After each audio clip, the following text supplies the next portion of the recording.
All right, let's dive right into this explainer. Today, we're unpacking a massive historical puzzle, Bangar Fort. It's tucked away in the Aravalli Hills of Rajasthan, India. But we're not just doing a typical ruins tour here. No, we are here to uncover the real reasons why a thriving, ancient Indian city, literally over 9,000 homes, was completely and utterly abandoned.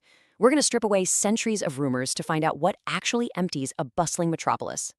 So if you visit Bangar today, the very first thing you see is this incredibly ominous warning sign posted right at the main gate by the Archaeological Survey of India. It says, entering the borders of Bangar before sunrise and after sunset is strictly prohibited. Now tourists and locals, they'll tell you this is because the place is cursed. The chilling local myths talk about a sage named Baba Balu Nath, who supposedly cursed the city so that no roof could ever be built without it collapsing. And then there's the famous dark tale of a tantric named Singya. Story goes, he was a master of black magic who tried to use a love potion on Princess Ratnavati. When his plan failed, he was crushed by a massive boulder, but not before cursing the entire city to permanent destruction, dooming the souls of everyone there to wander the ruins forever. I mean, sounds terrifying, right? Well, we've got to pull the rug out right here.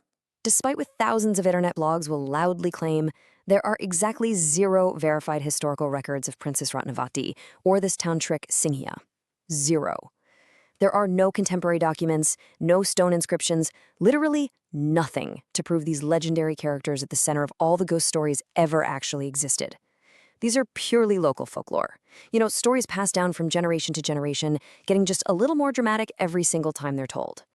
Okay, so if the ghosts aren't real, why do so many tourists swear they feel this dark presence or see shadowy figures out there? Let's ground these supernatural claims in hard science. It actually all comes down to a phenomenon called infrasound. Back in 1980, a British engineer named Vic Tandy was working in his lab when he suddenly felt freezing cold, his hair stood on end, and he saw this gray shadow out of the corner of his eye. Turns out a newly installed fan was emitting sound waves at exactly 19 hertz. That is a frequency just below human hearing, but our bodies physically feel the vibrations. It causes dizziness, intense anxiety, a creepy feeling of being watched, and even optical illusions. At Bangara, the wind howling through the ancient roofless stone corridors naturally generates these exact same fear-inducing 19 hertz frequencies. The fort is literally playing a horror movie soundtrack that your body feels, but your ears just can't hear. Which brings us to the actual reason for that strict government warning sign. It isn't to protect you from restless spirits, it's to protect you from nature. You see, Bangar sits a mere 50 kilometers away from the Sariska Tiger Reserve. So the real nighttime threats are apex predators. We're talking Bengal tigers and leopards roaming the ruins after dark. And remember those spooky stories of women crying in the dark? That is the exact sound a hyena makes. Throw in troops of macaque monkeys shaking the trees in the pitch black, and weak, centuries-old stone walls that could literally collapse at any moment, you've got a very real, very physical recipe for disaster. So here's the crucial point. If we strip away the mythical curses, and we realize the modern bumps in the night are really just wild animals and infrasound, we're left with a massive historical mystery. What actually destroyed this once great city? How do 9,000 homes just turn into a ghost town? Section 1. The shift in political power. To answer how a city empties, we have to leave the paranormal behind and dig into the real, documented timeline of Bangar's decline. And honestly, it's a story of political maneuvering and brutal warfare. Bangar wasn't destroyed overnight by a magic spell. It was founded back in 1573 by Madho Singh and quickly became this bustling hub. But just a generation later, his grandson built a rival fort nearby, called Ajabgarh, and the political power started to shift away.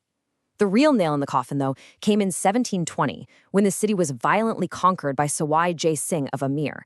He eventually founded Jaipur, reducing Bangar to a mere secondary, forgotten town. So the city's decline was rooted in human ambition, warfare, and shifting empires.